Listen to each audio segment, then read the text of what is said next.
پہ میں بات کروں گی راجہ خالد محمود صاحب سے، ایڈوکیٹ ہیں سر، آپ کو پروگرام میں ویلکم کہیں گے۔ جس طرح کل جو یہ فیصلہ آیا ہے اور عمران وسیم جو یہ پوائنٹ ریز کریں، بلکہ سبھی اس پر بات کر رہے ہیں کہ اب یہ سوال پیدا ہوتا ہے کہ کیا نواز شریف اور جہانگیر ترین اپیل کے حق سے محروم ہو چکے ہیں، اور ملکی جو سیاست ہے اس پر اس فیصلے کا کیا اثر پڑے گا؟ آپ ایک قانونی ماہر ہیں، کس طرح سے دیکھتے ہیں آپ اس فیصلے کو؟ میں سمجھتا ہوں کہ پاکستان کی تاریخ میں جو چند اچھے فیصلے کیے ہیں سپریم کورٹ آف پاکستان نے، ان میں سے یہ ایک فیصلہ ہے، اور یہ پہلی دفعہ ہوا پاکستان کی تاریخ میں کہ کسی چیف جسٹس نے یا کسی بھی بااختیار فرد نے اپنے اختیارات کو تقسیم کیا، بجائے اس کے کہ وہ تمام تر اختیارات اپنی ذات میں مرتکز کرتا، اختیارات کا ملجا اور ماوا، مرکز و محور بن جاتا، اومنی پوٹنٹ بن جاتا، مختار کل اور مطلق العنان بن جاتا۔ تو چیف جسٹس صاحب نے وہ اختیارات 3 رکنی committee which is headed by the chief justice of Pakistan, اس میں تقسیم کر دیے۔ اب وہ اختیارات کیا تھے؟ ایک تو یہ ہے کہ سو موٹو نوٹسز کی بھرمار ہوتی رہی ماضی میں۔ آپ کو پتہ ہے کہ چھوٹی چھوٹی باتوں پہ سو موٹو نوٹسز چیف جسٹس صاحب لے لیا کرتے تھے، اور ایگزیکٹو بڑی بری طرح سے مفلوج ہوتی رہی اپنا کام کرنے سے، اور ایگزیکٹو کی یا گورنمنٹ کی ہمیشہ شکایت رہی کہ ہمیں کام نہیں کرنے دیا جاتا۔ یہاں تک ہوا کہ ثاقب انصار صاحب نے ایک دفعہ 24 گھنٹوں کے اندر 600 موٹو نوٹسز لے لیے، اور اس سے پہلے ثاقب انصار صاحب 100 موٹو نوٹسز کے حق میں نہیں تھے، یعنی ان کا کثرت سے لیا جانا اور ہر بات پہ 100 موٹو نوٹس لیا جانا اس کے خلاف تھے۔ لیکن جب وہ چیف جسٹس بنے تو انہوں نے اس کے مغائر اس سے ہٹ کے بالکل کام کیا، حتیٰ کہ یہاں تک ہوا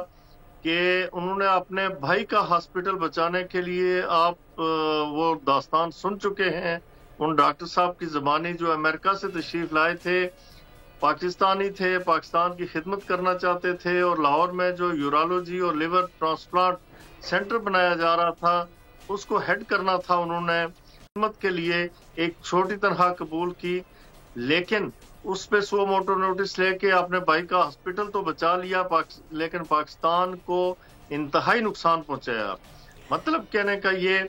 کہ جو بھی چیف جسٹس تھا اپنی پسند و ناپسند کی بنیاد پہ، کسی کو فائدہ پہنچانے یا کسی کو نقصان پہنچانے کی بنیاد پہ،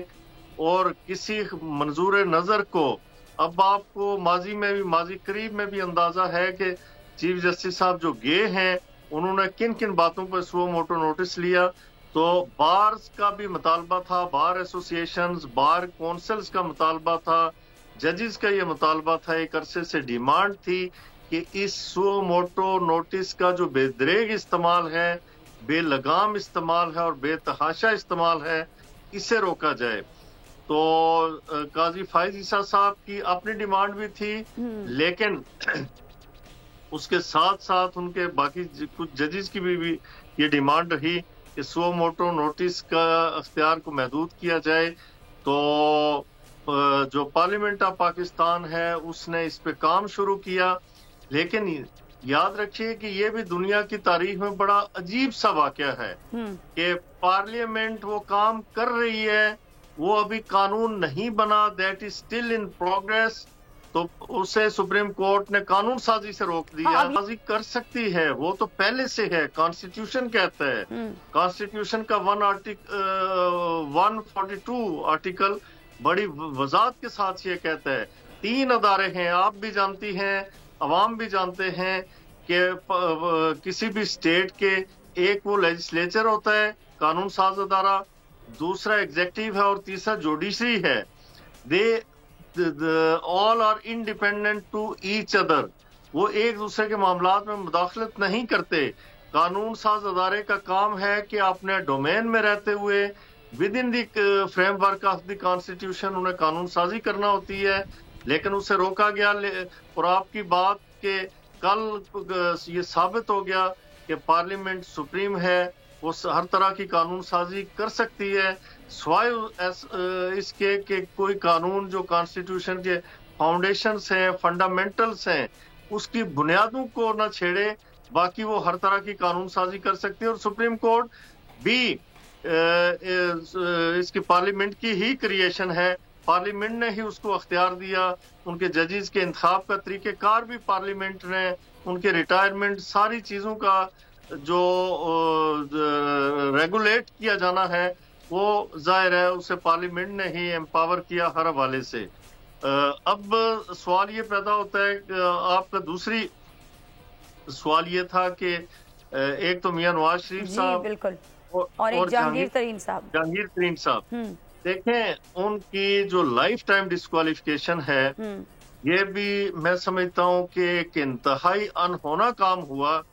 ہم کہتے ہیں جب اوپر کی عدالتوں میں جاتے ہیں نیچے والے جج کے خلاف سول جج جو 17ویں گریڈ کا ہوتا ہے، نیولی اپوائنٹڈ ہوتا ہے، اس کے فیصلے کو لے کے کہ وہ قانون نہیں جانتا تھا یا یہ اس نے قانونی غلطی کی، یہ لا کو مس انٹرپریٹ کیا یا مس اپلائی کیا،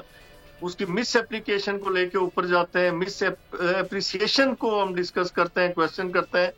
لیکن یہ انہوں نے جو لائف ٹائم ڈسکوالیفکیشن کی، neither it is provided in the constitution nor it is provided any of the law like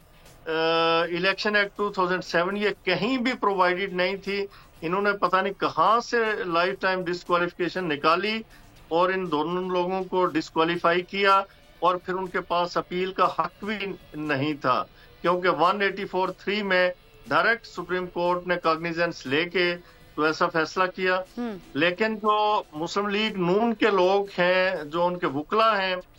آج بھی میری کچھ لوگوں سے بات ہوئی، وہ اس پہ بڑے سیٹسفائی ہیں کہ جی ہم نے چونکہ امینڈ کر دیا تھا الیکشن ایکٹ 2017 اور اس امینڈمنٹ میں جو میکسیمم ڈسکوالیفکیشن ہم نے رکھی وہ 5 ایئرز رکھی ہے، تو 5 ایئرز ان کے کمپلیٹ ہو کے